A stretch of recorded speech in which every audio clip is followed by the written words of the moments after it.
Welcome to Act Out. I'm Eleanor Goldfield, and this is your tipping point. So this week, well, this entire year really, marks the National Park Service centennial anniversary. And while you can get free access to the parks in the final weekend of August and hear some lovely music emanating from the hills and valleys of pristine nature, I'm just sitting here wondering, why the fuck don't we have more national parks? And I'm not the only one, nor by far the first to wonder that.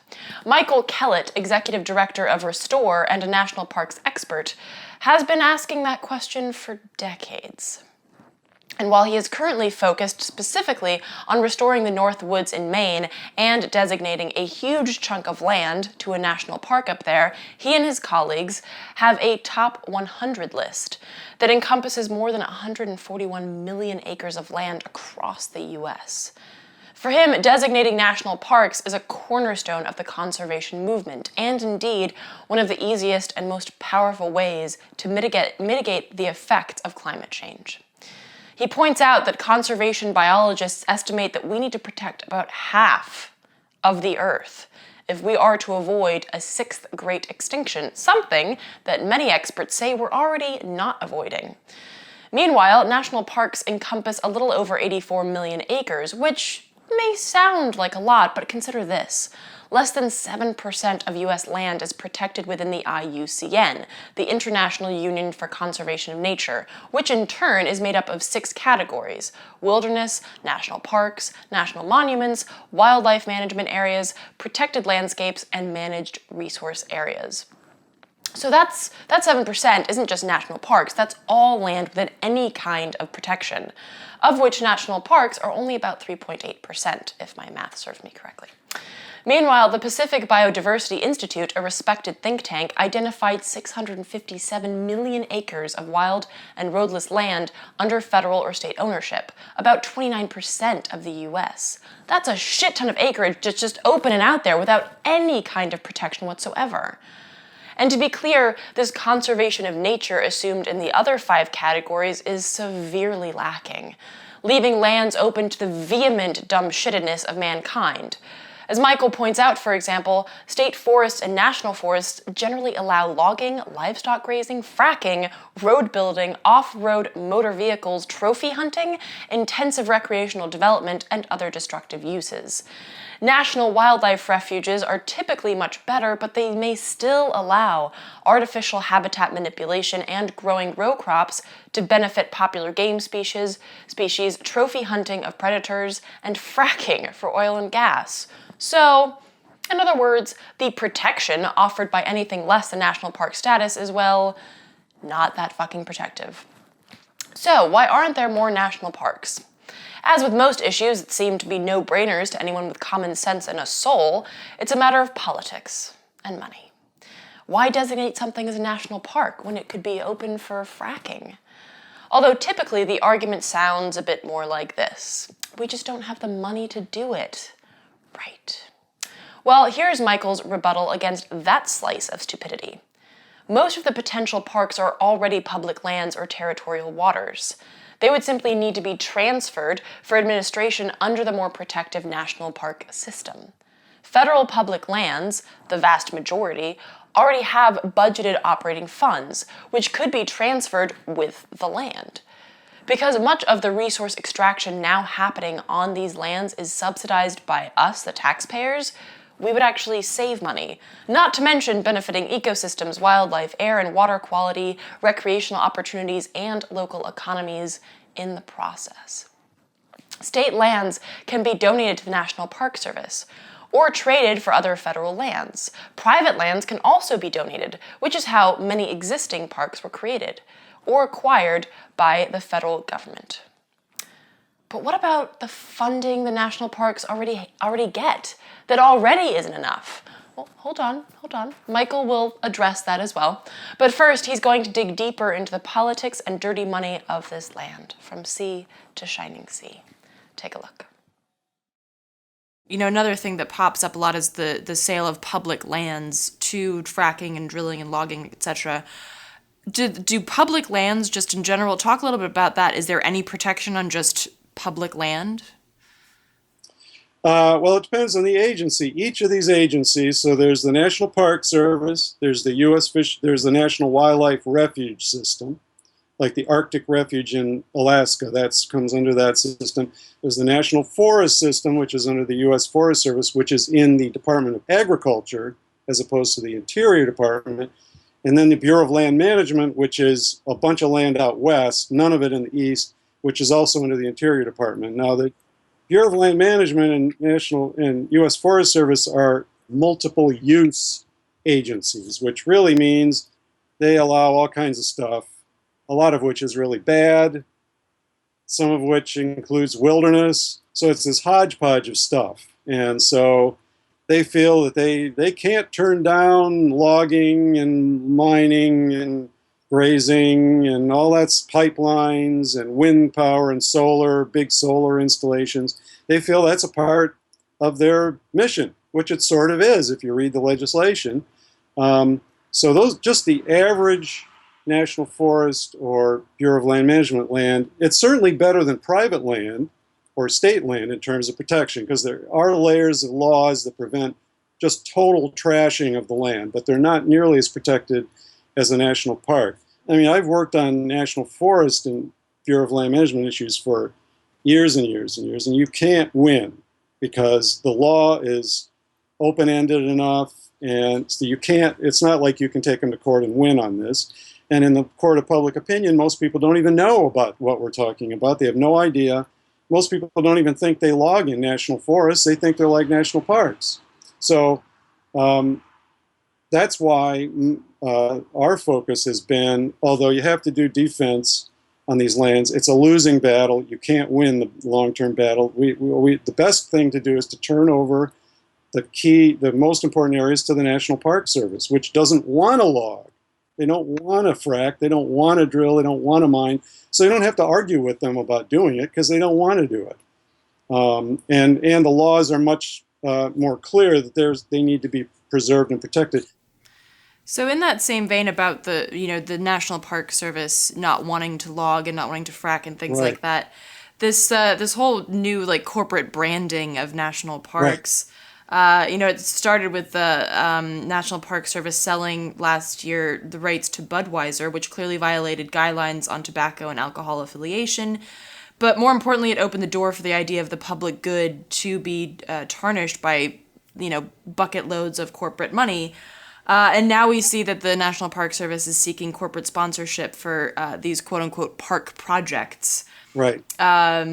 Which would, among other things, allow the display of corporate logos in a variety of park settings, sell corporate donor recognition, displays, license park names. And a recent Truth Out article offered up the horrendous idea that the Statue of Liberty might soon be holding a can of Budweiser instead of the torch. So with that in mind, I mean, even though the Park Service hasn't come out and said, like, hey, we want to log and we want to frack, like, if they're asking for all this corporate money, and we know that the reason that these other federal agencies are corrupted is because of corporate money, do you think the National Park Service might eventually turn into the same kind of corrupt federal agency? Well, I mean, nothing's impossible when you're talking about large amounts of money and political power.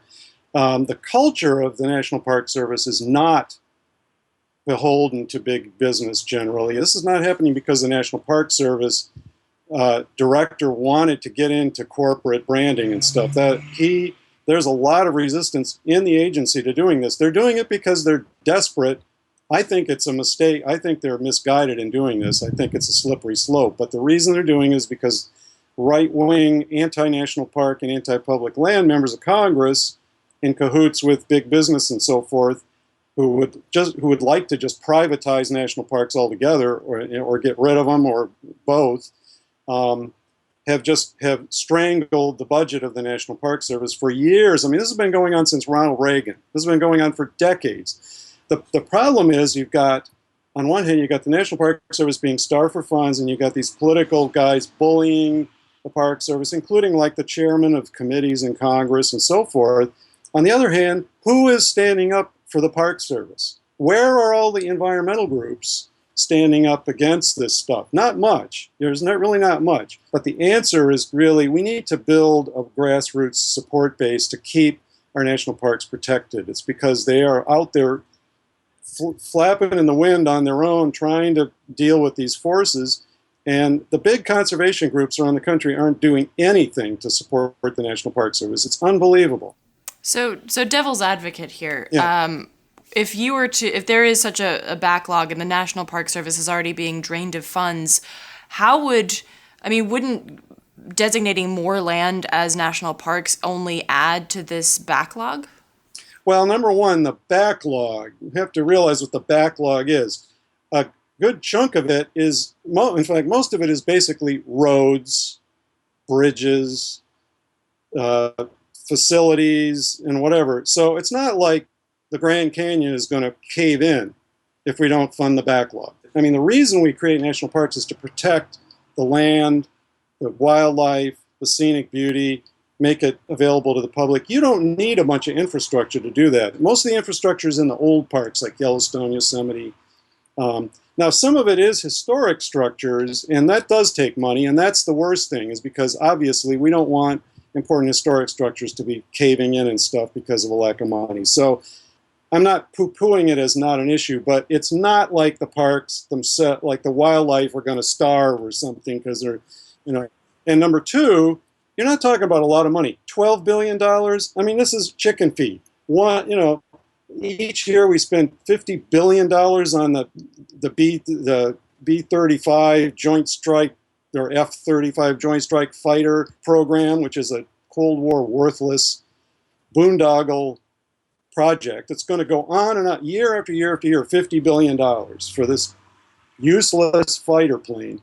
So, I mean, if the Congress wanted to, in 1 year, they could fund the whole thing and take care of it. The whole budget of the National Park Service annual budget is like 1/10% of the federal budget. It's nothing.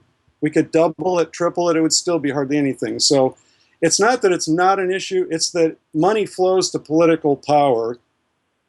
There's no political pressure to make sure and fund the National Park Service. And there could be. I mean, what I've said to people is you got 300 million people visiting each year to national parks. What if 1% of those people were organized and pushing back and pushing to fund the National Park Service, to expand our national parks, to take care of these problems? It would get done.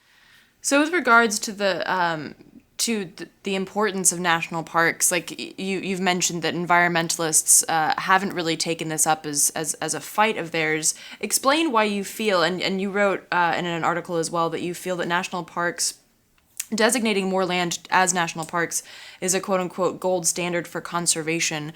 Why do you feel that is that way? Right. Well, because there's no other kind of land management entity that's protected so much land for so long. You've got Yellowstone National Park, which was created in 1872. There's no other 2.2 million acre tract of land on the planet that's been protected for that long for the public. Now, they've made some mistakes, and years ago they killed off the wolves in Yellowstone, but that was the prevailing ignorant mentality then amongst even the over-professionals.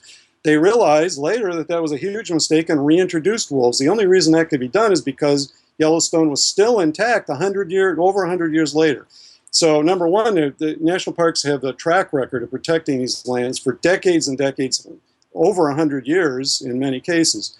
And number two, people know about the national parks, so you have a much better chance of rallying the public against bad things which they inevitably will try to do. Like the Arctic Refuge, National Wildlife Refuges, we're still worrying about possibly drilling for oil there. If that were a national park, that would not even be an issue. It would be gone. So it really ought to be transferred to the National Park Service. That would be the best way to protect it. So once again, the "we can't afford it" argument completely falls apart. And even outside of the points that Michael mentioned, consider the amount of money to be saved from conservation. Whether that be leaving trees to suck up carbon or stop mudslides before they even start, it's difficult, maybe even impossible, to calculate the money and indeed lives we could save through this type of common sense conservation, particularly as we continue to deal with more and more extreme weather patterns and events. And as Michael said, if just 1% of those 300 million national park visitors stood up for more, we'd have one hell of a movement. So with that in mind, go enjoy a national park this weekend. And next, celebrate 100 years of common sense conservation and raise a fist for 100 more. Also, to learn more about Michael's work with Restore, check out restore.org.